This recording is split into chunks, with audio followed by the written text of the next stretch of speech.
Alright guys, sa mapagpalang araw sa inyong lahat, meron tayong reaction video dito kay Rob Trip at dito kay ating Senadora Amy Marcos. At tinanong si Amy Marcos kung anong masasabi niya regarding sa impeachment talk versus kay VP Sara Duterte. Ang sinagot lang nito ni Amy Marcos, sakit ng ulo. Alright? At panoorin po natin and intro muna tayo.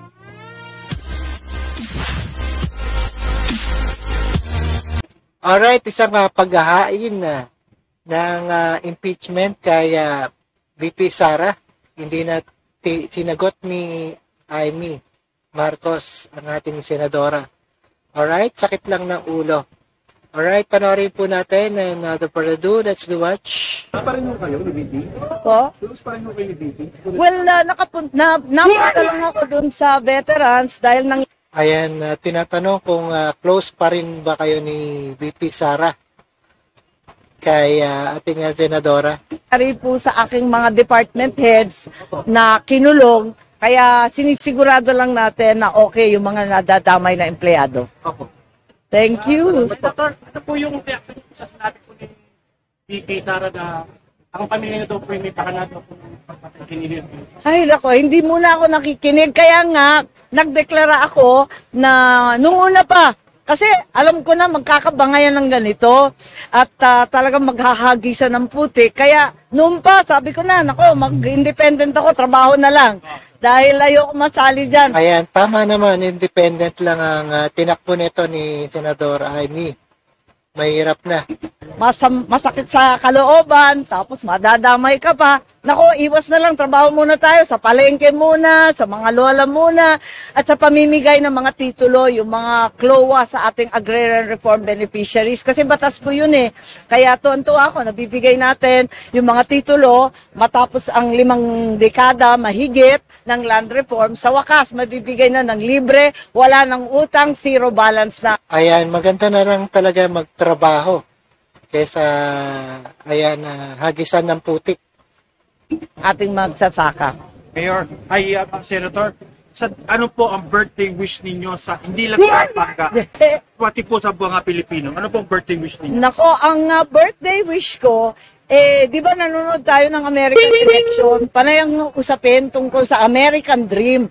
Napaka-ambisyoso ng Amerikano. Talagang gusto nila sumikat, yumaman, maging celebrity. Iniisip ko, ano kaya yung pangarap ng Pilipino? Ang pangarap natin, napaka-simple, napaka-payak. Deserve. Oo, hindi naman ganun kagarbo ang ating pangarap. Ayan, simpleng buhay lang, okay. Family, sa pamilya. Natin makuha yung simple at payak na pangarap na yan, na busog lahat ng pamilya, makatapos yung anak, at may bahay kahit paano. Deserve naman natin talaga ang napakasimple na pangangailangan at mitmit ng bawat Pilipino. So tuloy-tuloy, deserve natin the service. Ayun. Deserve natin ang the service. Di ba? Alright. Ayan po si Amy Marcos. Ano po tingin niyo dun sa pending impeachment po kay Sara? Ay nako, sakit ng ulo. Ayan, sinagot lang ni Sara Duterte. Ayan, ni Amy Marcos kay Sara Duterte, sakit lang ng ulo. Pag inintindi talaga. At magtrabaho na lang. At pag-focus sa kanyang trabaho. Alright? Maraming salamat sa panonood at pakikinig dito kay Rob Trip, and see us again sa ating reaction video. And don't forget to subscribe the channel Rob Trip. Alright? Thank you so much.